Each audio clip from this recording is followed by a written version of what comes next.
Halo teman-teman, gak kerasa ya sekarang sudah bulan Desember. Sebentar lagi akan libur sekolah. Teman-teman rencananya akan liburan kemana nih? Apakah pergi ke puncak atau pergi ke luar negeri? Nah, siapa di sini yang kalau pergi liburan atau pergi jalan-jalan, setelah itu suka cerita ke temannya tentang bagaimana keseruan liburannya? Sama kayak aku juga. Aku dan teman-temanku juga suka saling berbagi cerita tentang liburan kita. Nah, renungan Lilin kecil hari ini tentang seseorang yang juga suka bercerita, tapi bukan cerita tentang liburan. Dia suka menceritakan tentang firman Tuhan. Namanya adalah James Hudson Taylor. Apakah adik-adik ada yang pernah dengar? Beliau adalah orang yang berasal dari Inggris yang menyebarkan Injil di negara Tiongkok. Yuk kita dengar cerita tentang beliau. Bapak Hudson Taylor lahir di Inggris pada tanggal 21 Mei 1832. Di masa muda, Bapak Hudson Taylor sempat meninggalkan kekristenan.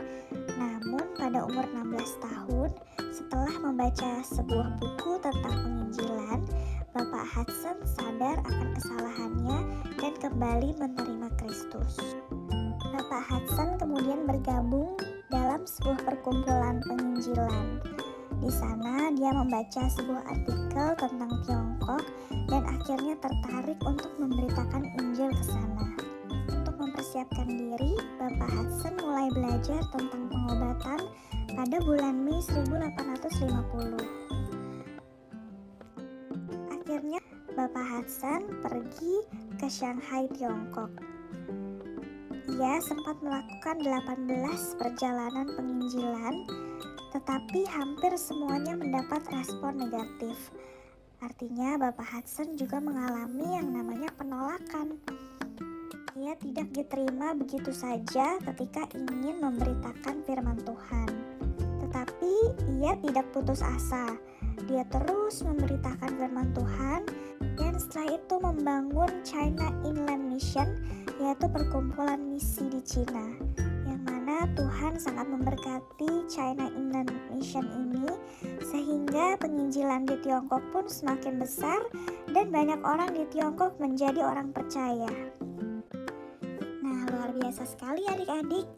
Bapak Hudson Taylor ini walaupun dia tidak mudah untuk memberitakan firman Tuhan, dia sering ditolak dan tidak diterima, tapi dia tidak putus asa. Dan Tuhan Yesus pun juga selalu menyertai Bapak Hudson Taylor sampai akhirnya penginjilannya pun menjadi besar dan luas di Tiongkok. Nah adik-adik, kita juga bisa loh menceritakan tentang firman Tuhan. Mungkin adik-adik gak perlu seperti Bapak Hudson Taylor yang pergi ke Cina, tapi kita bisa menceritakan firman Tuhan melalui kehidupan kita sehari-hari. Dengan taat pada orang tua, rajin berdoa, rajin ke sekolah minggu, bisa menjadi salah satu cara kita untuk menceritakan tentang firman Tuhan kepada orang lain. Apakah teman-teman mau menjadi saksi Tuhan Yesus melalui kehidupan sehari-hari? Yuk kita lipat tangan, tutup mata, kita mau berdoa. Tuhan Yesus, pakai kami ya Tuhan, agar kami dapat menjadi saksi-Mu, menceritakan firman Tuhan melalui kehidupan kami sehari-hari. Ajar kami untuk selalu taat kepada firman Tuhan, kepada orang tua, kepada guru. Terima kasih ya Tuhan.